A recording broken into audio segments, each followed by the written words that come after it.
다 함께 찬송가 397장 드리겠습니다. 찬송가 397장입니다. 주 사랑 안에 살면 397장 함께 드리겠습니다.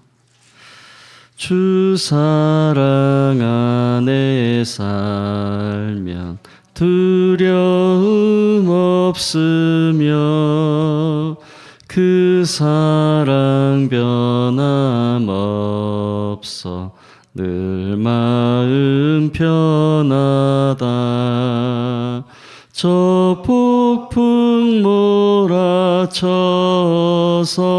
내 마음 떨려도 주 나의 곁에 계셔 겁낼 것 없어라. 주 나의 목자시니 부족함 없으며 주 인도하는 대로 늘 따라가리라. 아멘. 그 지혜 나를 깨쳐 내 앞길 밝히니 나 주의 길을 따라 주 함께 살리라. 저 넓고 푸른 들판 내 앞에 열리고 그 검은 구름 거쳐 새 하늘 보인다. 끝없는 나의 소망 저 환한 생명길 참 보배 되신 주님 늘 함께 하소서. 아멘. 사도신경 신앙 고백 드리겠습니다. 나는 전능하신 아버지 하나님 천지의 창조주를 믿습니다. 나는 그의 유일하신 아들 우리 주 예수 그리스도를 믿습니다. 그는 성령으로 잉태되어 동정녀 마리아에게서 나시고 본디오 빌라도에게 고난을 받아 십자가에 못 박혀 죽으시고 장사된 지 사흘 만에 죽은 자 가운데서 다시 살아나셨으며 하늘에 오르시어 전능하신 아버지 하나님 우편에 앉아 계시다가 거기로부터 살아있는 자와 죽은 자를 심판하러 오십니다. 나는 성령을 믿으며 거룩한 공교회와 성도의 교제와 죄를 용서받는 것과 몸의 부활과 영생을 믿습니다. 아멘. 하나님 말씀 요한복음 10장입니다. 요한복음 10장 22절에서 42절까지 말씀입니다. 제 성경으로 신약성경 163면쯤에 있습니다. 요한복음 10장 22절에서 42절까지 말씀 한 절씩 교독한 후에 42절 함께 읽겠습니다. 22절 제가 먼저 봉독하겠습니다. 예루살렘에 수전절이 이르니 때는 겨울이라. 예수께서 성전한 솔로몬 행각에서 거니시니 유대인들이 애워싸고 이르되 당신이 언제까지나 우리 마음을 의욕하게 하려 하나이까? 그리스도이면 밝히 말씀하소서 하니 예수께서 대답하시되 내가 너희에게 말하였으되 믿지 아니하는도다. 내가 내 아버지의 이름으로 행하는 일들이 나를 증거하는 것이거늘 너희가 내 양이 아니므로 믿지 아니하는도다. 내 양은 내 음성을 들으며 나는 그들을 알며 그들은 나를 따르느니라. 내가 그들에게 영생을 주노니 영원히 멸망하지 아니할 것이요 또 그들을 내 손에서 빼앗을 자가 없느니라. 그들을 주신 내 아버지는 만불보다 크심에 아무도 아버지 손에서 빼앗을 수 없느니라. 나와 아버지는 하나이니라 하신대 유대인들이 다시 놀라지거늘 예수께서 대답하시되 내가 아버지로 말미암아 여러 가지 선한 일로 너희에게 보였거늘 그 중에 어떤 일로 나를 돌로 치려 하느냐 유대인들이 대답하되 선한 일로 말미암아 우리가 너를 돌로 치려는 것이 아니라 신성 모독으로 인함이니 네가 사람이 되어 자칭 하나님이라 함이로다. 예수께서 이르시되 너희 율법에 기록된 바 내가 너희를 시인이라 하였노라 하지 아니하였느냐 성경은 패하지 못하나니 하나님의 말씀을 받은 사람들을 신이라 하셨거늘 하물며 아버지께서 거룩하게 하사 세상에 보내신 자가 나는 하나님의 아들이라 하는 것으로 너희가 어찌 신성모독이라 하느냐 만일 내가 내 아버지 일을 행하지 아니하거든 나를 믿지 말려니와 내가 행하거든 나를 믿지 아니할지라도 그 일은 믿으라 그러면 너희가 아버지께서 내 안에 계시고 내가 아버지 안에 있음을 깨달아 알리라 하시니 그들이 다시 예수를 잡고자 하였으나 그 손에서 벗어나 나가시느니라. 다시 요단강 저편 요한이 처음으로 세례 베풀던 곳에 가서 거기 거하시니 많은 사람이 왔다가 말하되 요한은 아무 표적도 행하지 않았으나 요한이 이 사람을 가리켜 말한 것은 다 참이라 하더라. 함께 읽겠습니다. 그리하여 거기서 많은 사람이 예수를 믿으니라. 아멘. 읽은 말씀을 가지고 나와 아버지는 하나이니라 라는 제목으로의 말씀 함께 나누고자 합니다. 요한복음 10장 22절에서 42절까지 오늘 본문은 예수님의 신성 그리고 예수님의 그 정체성을 둘러싼 유대인들과의 갈등이 절정에 달하는 장면이라 할 수 있습니다. 읽었던 22절, 23절은 이 본문의 배경으로 할 수 있는 수전절 그리고 때는 겨울이다. 23절에 솔로몬 행각에 거니셨다라는 말이 나옵니다. 이게 수전절이라는 것은 당시 고대 그리스 왕국의 왕이었던 안티오쿠스 4세가 율법을 준수하는 것을 금지시키고 안식일을 지키는 것을 금지시키고 할례도 금지시키고 또 예루살렘 성전을 더럽혔는데 예루살렘 성전에 그리스 신 제우스상을 세우고 또 그곳에서 유대인들이 더럽다 여기는 돼지를 제물로 잡아 그 피를 뿌리는 이런 악을 행했을 때 제사장의 후예였던 마카비라는 사람이 이 군사혁명을 일으켜서 예루살렘을 탈환시키고 이 성전을 청결케 하고 다시 봉헌한 것을 기념하는 절기가 이 수전절입니다. 빛의 절기라고도 하고 유대인들에게는 이런 마카비 혁명을 통해서 일어났던 민족적 해방 또 지금 현재 로마에게서 우리를 구원할 메시아를 기다리는 그 열망이 가장 뜨거워지는 순간이라 할 수 있습니다. 이 수전절에 그런데 때는 겨울이라고 해서 이건 단순한 어떤 날씨를 말하는 것을 넘어서서 예수님을 거부하는 유대인들의 냉랭한 영적인 상태와 또 다가올 십자가 고난에 암시하는 이 복선으로 사용하는 단어가 때는 겨울이라 할 수 있습니다. 그리고 여기 솔로몬 행각 이런 것은 예루살렘 성전 동쪽에 위치한 지붕이 있는 통로입니다. 겨울에 추운 바람을 막아주는 좋은 장소이기도 하고 랍비들이 또 바리새인들이 또 수많은 율법사들이 여기에서 가르침을 베풀던 곳이 솔로몬 행각이었습니다. 수전절에 예수님께서 이 솔로몬 행각에 오셨다 하는 것은 마치 유대인들에게는 기원전 164년에 있었던 마카비 혁명 그런 혁명을 일으킬 예수님에 대한 기대가 있는 것이고 그래서 24절 30절에 보면 유대인들이 이곳에서 당신이 그리스도인지 밝히라 여기서 그리스도인지 밝히라 메시아인 것을 밝히라는 것은 수전절 빛의 절기였던 이 마카비와 같은 어떤 정치적 해방자가 당신인가라고 물었던 것이고 예수님이 말씀하시는 의도의 메시아는 그런 정치적 해방자가 아니라 영적인 구원자로 오신 자신을 빛의 절기라고 할 수 있는, 다시 말해 참된 빛으로 오신 예수님 자신을 밝히는 지금 상황이라 할 수 있는 것입니다.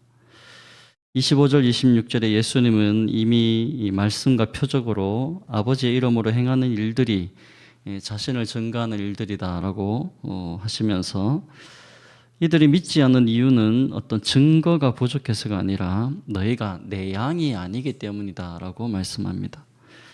27절 28절에 선한 목자와 양의 관계를 밝히시면서 양은 목자의 음성을 듣고 따르는 것이고 목자는 양에게 영생을 주고 그 누구도 목자의 손, 다시 말해 목자의 보호에서 양을 빼앗을 수 없다라고 선언하십니다.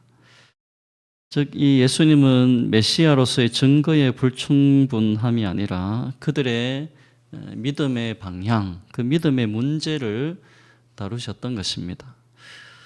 그들의 믿음은 예수님을 정치적 해방자, 메시아로 보았고 예수님은 영적인 그들의 영혼을 구원하러 오신 분이심을 밝히신 것입니다. 그리고 30절에서 기독론의 핵심으로 나와 아버지는 하나이니라 라고 선언하심으로써 예수님은 하나님과 본질적으로 또 권능에 있어서 그 목적인 모든 면에서 하나님과 동등함을 선언하셨습니다. 이에 대해 31절 38절에서 유대인들은 예수님의 이 나와 아버지는 하나다라는 선언을 신성모독으로 간주하고 돌을 들고 치려고 합니다. 34절 35절에 예수님은 시편 82편 6절의 말씀을 인용하면서 하나님의 말씀을 받은 대리자들도 신들이라 불렸는데 하물며 하나님이 직접 거룩하게 하여 보내신 아들이 자신을 하나님의 아들이라고 하는 것이 어찌 신성모독이냐 하고 변증을 했던 것입니다. 그리고 37절 38절에 너희가 나를 믿지 못하겠다면 내가 행하는 일, 그 표적과 선한 일들을 보고 판단하라고 하셨습니다.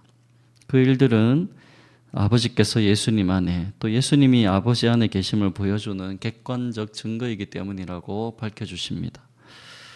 39절 42절에서는 결론으로 39절에서 종교 지도자들은 끝내 예수님을 믿지 못하고 예수님을 붙잡으려고 했고 예수님이 그 자리를 떠나시는 모습으로 보입니다.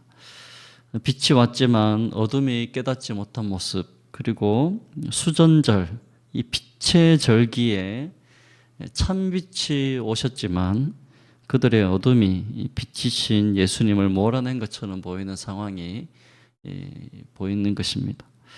그리고 40절 42절에 예수님은 이 세례 요한이 활동하던 베레아 지역으로 물러나십니다.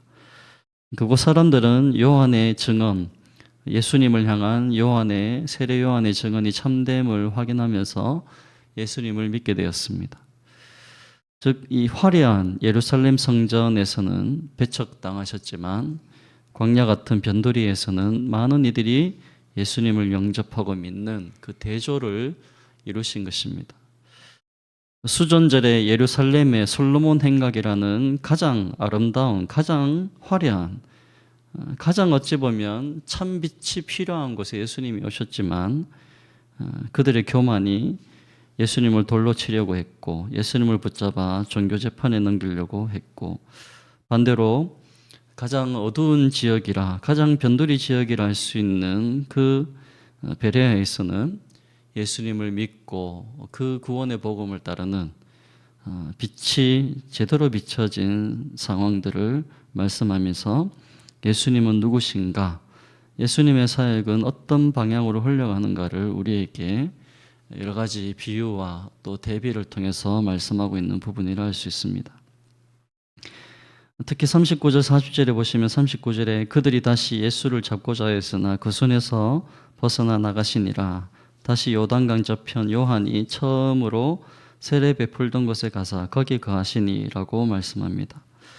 여기 요한이 처음 세례를 주던 곳 요단강 근처 베레아 지역의 베다니였습니다. 이곳에서 주님은 세례 요한에게 세례를 받았고 공생애를 시작하셨습니다. 세례 요한의 회개의 선언에 겸손하게 순종하고 세례를 받은 수많은 사람들이 있었던 것이고 주님도 여기서 세례를 받으셨습니다. 결국 예수님은 타락한 교만한 종교 지도자들이 거하는 예루살렘보다 베레아 그 지방에 거하는 회개의 선언을 듣고 그 말씀에 겸손한 사람들이 모여 있는 곳을 선택하셨고 그곳에서 복음의 열매가 맺혔다라고 오늘 41절 42절에 말씀하고 있습니다. 여러분, 이 말씀을 통해 우리는 예수님은 겸손한 자들과 함께하기를 기뻐하시는 것을 기억하셔야 됩니다. 아무리 화려하고 전통이 있는 예루살렘 성전이 있고 또 율법에 능통하고 율법을 가르치는 솔로몬 행각에 거하는 종교 지도자들이라더라도 그곳에 거하는 자들은 교만한 마음이 가득 차 있었고 결국 예수님은 그곳을 떠나신 것입니다. 그리고 비록 이름이 없는 평범한 서민들이 살고 있지만 의를 사모하고 마음이 겸손한 자들이 있는 곳에 예수님께서 내려가서 그들에게 복음을 증거했고 그들의 영혼을 구원하기를 기뻐하셨던 것입니다. 결국 성전이 얼마나 화려한가 또 종교 생활을 얼마나 했는가가 중요한 것이 아니라 얼마나 지금 현재 겸손히 그 말씀을 순종함으로 받는가가 주님이 기뻐하시는 참 신앙의 모습이라 할 수 있는 것입니다. 잠언 16장 18절에 교만은 패망의 선봉이요 거만한 마음은 넘어짐의 앞잡이니라. 겸손한 자와 함께하여 마음을 낮추는 것이 교만한 자와 함께하여 탈취물을 나누는 것보다 나으니라. 삼가 말씀에 주의하는 자는 좋은 것을 얻나니 여호와를 의지하는 자는 복이 있느니라 라고 말씀하셨습니다. 지금 우리의 마음이 과거에 어떤 신앙의 흔적을 가졌던 어떤 경험을 가졌던 현재 우리가 겸손한 마음으로 말씀에 주의하고 그 말씀을 내 말씀으로 받고 그 말씀 앞에 겸허히 순종하고 의지하는 믿음을 가지고 있는가가 하나님이 기뻐하시는 신앙이라는 것입니다. 말씀을 맺겠습니다. 예수님은 아버지와 하나이신 분이십니다. 교만한 자들에게는 돌에 맞을 대상이 되셨고 겸손한 자들에게는 구원의 주가 되셨습니다. 주님은 오늘도 화려한 외형보다 겸손히 말씀을 받는 심령, 또 종교적 자부심보다 순종하는 마음을 찾으시는 것입니다.